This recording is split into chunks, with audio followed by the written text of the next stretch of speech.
What do you do when you see a pretty girl walking down the street? Answer.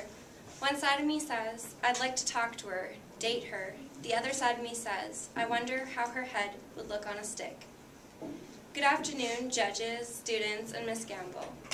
I bet many of you wonder what different types of killing are from first-degree murder to fourth degree, what has to happen before you become a serial killer, and what types of people they go for and how they perform all of their crimes. I've gotten all my facts from the books In Serial Killers' Minds, The Greatest Serial Killer, and from Crime Scene Investigation. I also used a website called True Crime. These facts have some Canadian and American origin. First-degree murder is killing with the intent to kill, whereas second-degree murder is killing someone with the intent to seriously harm but not yet kill the person. Third-degree murder is killing that resulted from indifference or negligence, such as drunk driving. Then there is fourth-degree murder, which is a felony murder committed by an accomplice. 3 kills makes the murderer a serial killer. The first kill, perhaps by accident, the second time for curiosity's sake, and the third time is to prove that the person can do anything. A serial killer is an individual who kills on at least 3 occasions with a break in between killings to emotionally cool off. There's such a thing as tag team killings, who tend to be far more brutal than solitary offenders, and the amount of time the teams take to torture and kill their victims is much longer. They usually push each other farther and farther and feed off each other's energy and excitement. Most experts believe that serial killers tend to stay in their comfort zone, such as hunting within their own ethnic group. They also usually prefer pretty or handsome people, whereas overweight, strong, or extremely unattractive people are usually safe. If you exude confidence, they tend to stay closer to the weaklings.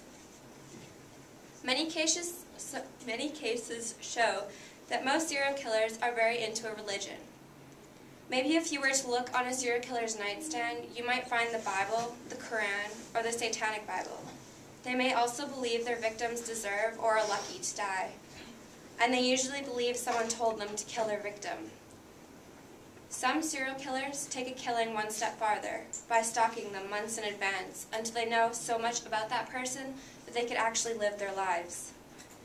If they fail to kill a person, they usually get very angry and plan a new tactic, such as to use a more serious way of torture than before, and they usually prefer victims that scream or beg.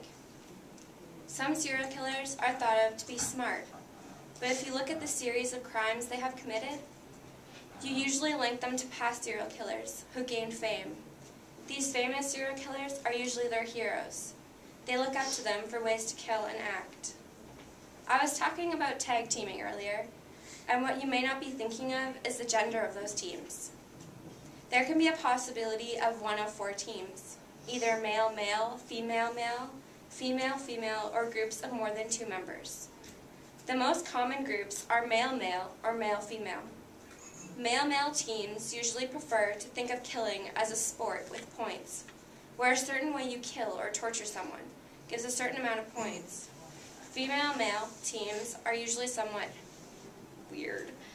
Males usually tend to back off and let the females do all the gory stuff, while they're there to step in if they need strength. Many serial killers are thought to kill with some sort of signature or pattern. However, these usually aren't found until after the serial killer is caught and has confessed to the crimes. Serial killers may kill you because of your race, the way you look, style your hair, eye color, gender, height, or even just because the way you look annoys them in some way.